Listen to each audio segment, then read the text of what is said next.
राधे राधे दोस्तों हैं। आज मैजिक वर्ड स्टूडियो में हम आपके लिए पुरुषोत्तम मास की एक ऐसी अद्भुत और भावुक कथा लेकर आए हैं जिसे सुनने के बाद आपका मन भक्ति से भर जाएगा। यह कहानी हमें सिखाती है कि भगवान की भक्ति और सच्चे मन से किया गया व्रत कभी व्यर्थ नहीं जाता। तो आइए शुरू करते हैं पुरुषोत्तम भगवान की यह दिव्य कथा। बहुत समय पहले की बात है। एक गांव में एक बूढ़ी अम्मा रहती थीं। उनका एक बेटा और बहू थे। बूढ़ी अम्मा बहुत धार्मिक स्वभाव की थीं। हर तीसरे वर्ष आने वाले पुरुषोत्तम मास में वे पूरे नियम और श्रद्धा के साथ स्नान, व्रत, पूजा और दान किया करती थीं। एक दिन पुरुषोत्तम मास चल रहा था। बूढ़ी अम्मा पूजा करके घर लौटीं तो बेटे और बहू ने ताना मारते हुए कहा, माँ, आप हर बार पुरुषोत्तम मास में इतना व्रत, दान और पूजा करती हैं, लेकिन उसका फल क्या मिला? हमारी शादी को 5 साल हो गए, अभी तक घर में संतान नहीं हुई। मुझे अच्छी नौकरी भी नहीं मिली। अगर इतना सब करने से कुछ नहीं मिलता तो फिर ये सब करने का क्या फायदा? शांत हो जाओ प्लीज। बेटे बहू की बातें सुनकर बूढ़ी अम्मा का दिल टूट गया। आंखों में आंसू भर आए। उन्होंने मन ही मन निश्चय किया और बोली, अब मैं स्वयं पुरुषोत्तम भगवान से जाकर पूछूंगी कि मेरे व्रत और भक्ति का फल मुझे कब मिलेगा, और जब तक उत्तर नहीं मिलेगा मैं वापस घर नहीं लौटूंगी। इतना कहकर बूढ़ी अम्मा जय हो पुरुषोत्तम भगवान की कहते हुए घर से निकल पड़ी। चलते चलते रास्ते में उन्हें एक कोढ़ी मिला। उसका पूरा शरीर घावों से भरा हुआ था। माई, आप कहाँ जा रही हो? पुरुषोत्तम भगवान से मिलने जा रही हूँ। अगर आपको पुरुषोत्तम भगवान मिले तो उनसे मेरे दुख का भी कारण पूछना। मैं पिछले 15 वर्षों से इस बीमारी से पीड़ित हूँ। आखिर मैंने ऐसा कौन सा पाप किया है? बेटा, मैं जरूर पूछूंगी। जय हो पुरुषोत्तम भगवान की। कुछ दूर जाने पर उन्हें एक कुम्हार और उसकी पत्नी मिले। दोनों बहुत परेशान दिखाई दे रहे थे। क्या हुआ बेटा, इतना परेशान क्यों हो? माई, हमारा काम अच्छा नहीं चल रहा है, बहुत नुकसान हो रहा है। माई, आप कहाँ जा रही हो?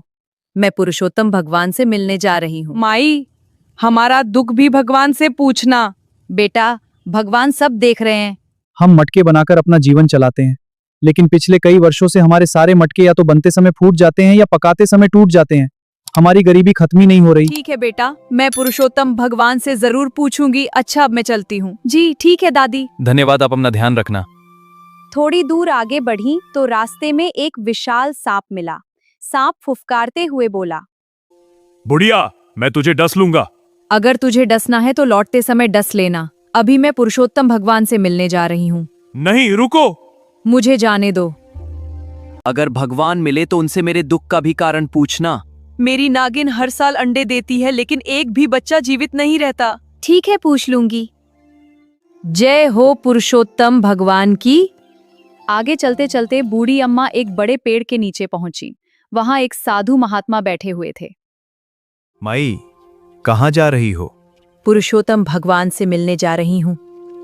भगवान इतनी आसानी से नहीं मिलते, और अगर मिल भी गए तो क्या तुम उन्हें पहचान लोगी? मेरी भक्ति सच्ची है, मैं अपने भगवान को अवश्य पहचान लूंगी। जय पुरुषोत्तम भगवान की। तभी अचानक वह साधु दिव्य प्रकाश से चमकने लगे और बूढ़ी अम्मा समझ गईं कि साक्षात पुरुषोत्तम भगवान उनके सामने खड़े हैं। बूढ़ी अम्मा की आंखों से आंसू बहने लगे। वे भगवान के चरणों में गिर पड़ी। माई, बोलो, क्या चाहती हो? प्रभु, आपके दर्शन ही मेरे लिए सबसे बड़ा वरदान है। मुझे और कुछ नहीं चाहिए। भगवान उनकी भक्ति से प्रसन्न हो गए। फिर बूढ़ी अम्मा ने रास्ते में मिले सभी दुखी लोगों के बारे में एक एक करके पूछा। सबसे पहले भगवान ने कोढ़ी के बारे में बताया। पिछले जन्म में एक राजा था। वह निर्दोष लोगों को कठोर दंड देता था। उसी पाप का फल आज वह भोग रहा है। तुम मेरे चरणों की धूल उसके शरीर पर लगा देना, वह ठीक हो जाएगा। फिर भगवान ने कुम्हार के बारे में कहा। एक बार एक गरीब परिवार अपनी बेटी के विवाह के लिए उनसे कलश लेने आया था, लेकिन पैसे न होने के कारण उन्होंने उसे खाली हाथ लौटा दिया।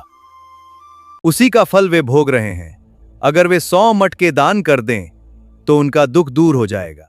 फिर भगवान ने सांप के बारे में बताया।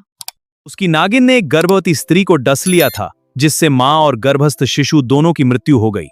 अगर वह अपनी अमृत मणि किसी गरीब को दान कर दे तो उसका दोष समाप्त हो जाएगा। इतना कहकर भगवान अंतर ध्यान हो गए। बूढ़ी अम्मा ने भगवान के चरणों की धूल अपनी साड़ी में बांध ली और वापस लौटने लगी। सबसे पहले वे सांप के पास पहुंची और सारी बात बता दी। तुम्हें किसी को अपनी अमृतमणि दान करनी होगी, तभी तुम्हारी नागिन के अंडे जीवित रह सकेंगे। माई, मेरे पास कोई आता ही नहीं, मैं ये अमृतमणि तुम्हें ही देता हूँ। धन्यवाद। फिर वे कुम्हार के पास पहुंची। एक गरीब पति पत्नी अपनी बेटी की शादी के लिए 100 मटके लेने आए थे। तुमने उन्हें पैसे न होने के कारण मटके नहीं दिए, इस कारण तुम्हारा नुकसान हो रहा है। तुम 100 मटके दान कर दो, भगवान पुरुषोत्तम की कृपा से सब ठीक हो जाएगा। जी, हम दान करेंगे। धन्यवाद माँ जी। इसके बाद बूढ़ी अम्मा ने भगवान की चरण धूल कोढ़ी के शरीर पर लगाई और देखते ही देखते उसका शरीर ठीक हो गया।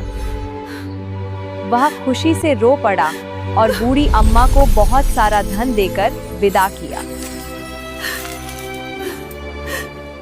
जब बूढ़ी अम्मा अपने घर पहुंची तो उन्होंने देखा कि उनका छोटा सा टूटा फूटा घर अब सुंदर महल जैसा बन चुका है। घर में अन्न और धन के भंडार भर गए थे। माँ, मुझे बहुत अच्छी नौकरी मिल गई। माँ पुरुषोत्तम भगवान की कृपा से मैं गर्भवती हूँ। हाय राम, मेरे बच्चों, ये सुनकर मेरी आंखें खुशी से भर गईं। बेटे बहू को अपनी गलती का एहसास हुआ। उन्होंने बूढ़ी अम्मा के चरण पकड़ लिए और बोले, माँ, हमें माफ कर दो, हम आपकी भक्ति और भगवान पुरुषोत्तम की महिमा नहीं समझ सके। हाँ माँ, कृपया हमें क्षमा कर दीजिए। बच्चों, मैंने तुम्हें माफ किया। भगवान तुम पर कृपा का आशीर्वाद। तो दोस्तों, हमें इस कथा से यही शिक्षा मिलती है कि सच्चे मन से की गई भक्ति, व्रत और दान कभी व्यर्थ नहीं जाते। भगवान देर जरूर करते हैं, लेकिन भक्त की पुकार अवश्य सुनते हैं। अगर आपको यह भावुक और प्रेरणादायक कथा पसंद आई हो तो वीडियो को लाइक करें, शेयर करें और मैजिक वर्ड स्टूडियो को सब्सक्राइब जरूर करें। राधे राधे।